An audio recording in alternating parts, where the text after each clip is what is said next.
Okay, so now we proceed and talk now about the third and final type of chemical bond. So these are the hydrogen bonds, and it's very very important for me to mention that the hydrogen bonds, these are very very weak bonds. But even though they are weak bonds, the fact that there are so many of them in a particular compound, the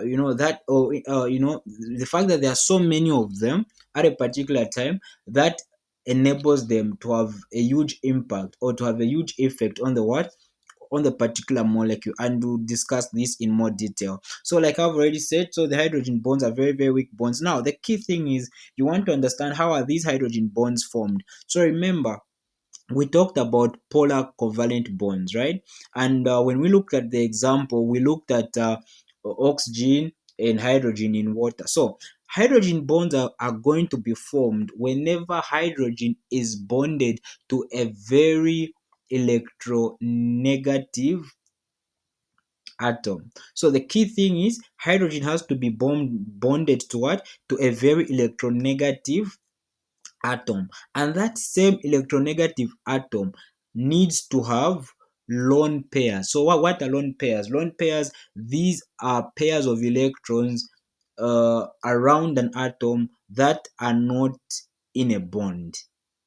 That makes sense, right? Okay, so what you're going to see the basically here is you can see those negatives and negatives on hydrogen. So those are just trying to symbolize the what? The lone pairs. But even more specifically, they are trying to show that there is the slight negative charge on the oxygen, but it's the lone pairs there. Because now the concept here is this. So remember, like we had explained in the earlier video, the hydrogens are slightly positive and the oxygen is slightly negative. So what happens is that when another compound, and this can either be the same or another compound, so when another compound comes that's slightly positive, like in this case you can see the hydrogen atom that's coming there, you can see that it's slightly positive. So the fact that it's slightly positive, it goes and forms a bond with the what? It goes and forms a bond with the slightly negative part of the what? With a slightly negative part of the oxygen. And the same, then again, when we now check on the bottom, you see that the hydrogens are what? The hydrogen atoms are slightly positive, and so it's the negative, it's slightly negative part of the hydrogen. Oh, sorry, the slightly negative part of the oxygen on the other water molecule is the one that goes and bonds to the what? That goes to bond with a slightly positive hydrogen atom. So the concept here is you've got hydrogen being bonded to a very electronegative molecule with a lone pair. Okay, that forms a polar covalent bond, and then these attractions are going to occur. And as we look at, even in ammonia, it's not just in water that these things can happen. And these hydrogen bonds are very very important because they allow certain things to dissolve in certain substances, and we'll discuss that when we look at our next topic, which is water. Now, the key thing that I want you to know, and the question that Dr. Shata likes asking is how many, how many hydrogen, or rather, how many water molecules can each water molecule be hydrogen bonded to? So it's four. So that's why the note there is saying the hydrogen atom bond cannot be formed between more than four water molecules. So you see there, each water molecule is going to have four hydrogen bonds around it, and then those ones which are bound again, they'll be bound to four other, or rather to three other, to three other hydrogen bonds, because of that one which has already been bonded to this. So each water molecule is going to have what? Four hydrogen bonds, if there are enough molecules for that to occur. Now, alright, for this angle that you are seeing for the water, don't worry, we'll talk about it more in the next topic. But just want to know that the shape of water is V shape. Don't worry, we'll talk about that more in chemistry. But you just want to know that angle 105 to 109, it comes in exams. So here this picture is just trying to show more on how the bonding occurs, but you perhaps you recall what I explained.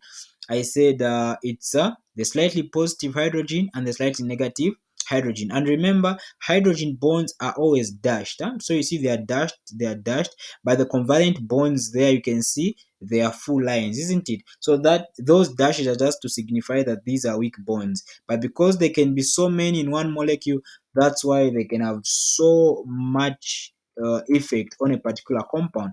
So now when you look at here, so remember I said these hydrogen bonds, it's not that they can just occur between water and water. No. So long as the criteria is met, which is that hydrogen is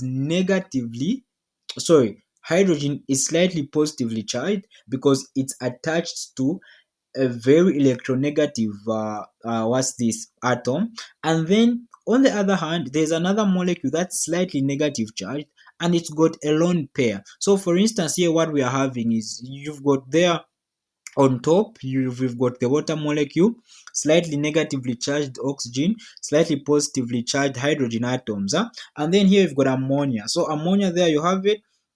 And because nitrogen as well, nitrogen is very, very electronegative because it's on the far right of the periodic table. So when it bonds with the hydrogens, again the electrons are going to be shared unequally. So because they're going to be shared unequally, like we explained in the previous video on covalent bonding, so there's going to be the slightly positive charge on the hydrogen and the slightly negative charge on the nitrogen. So now the nitrogen will still have a lone pair, okay, but we'll discuss that more in chemistry. So there will be that lone pair and the slightly negative. So or if you want, you can think of it this way: there will be a slightly negative charge on the nitrogen and a slightly positive charge on the hydrogen. And so positive and negative, they will attract, and there you are going to have you're going to have the hydrogen bond. So the key concept is the fact that there's going to be a slightly negative charge on the nitrogen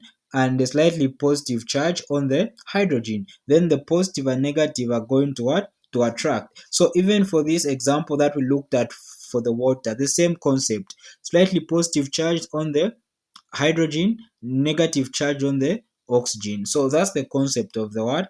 That's the concept of the hydrogen bonds. So these are very, very important. And so you see here on the far right, it's even showing us just how those bonds are going to be formed. So again, you see, even on this oxygen on top, this we can have another ammonia molecule that can bond with a slightly positive hydrogen, going to the what, forming a bond with a slightly negative charge oxygen of water. So that can occur. Okay, so that's basically that. And so I think I already mentioned the fact that that's why hydrogen bonds are represented dotted, because they are weak. They are considered weak, but because they can be so many, connecting molecules, they tend to have a lot of impact. So although each bond is relatively weak, large numbers of hydrogen bonds act to maintain the shape of many biologically important molecules. We'll talk about water itself. We'll talk about the DNA. The DNA is bound by what? DNA is bound by hydrogen bonds. So our next topic will be water. So we are done with our first topic of your biology syllabus. So see you next time. If you got any questions, please drop them in the comment section.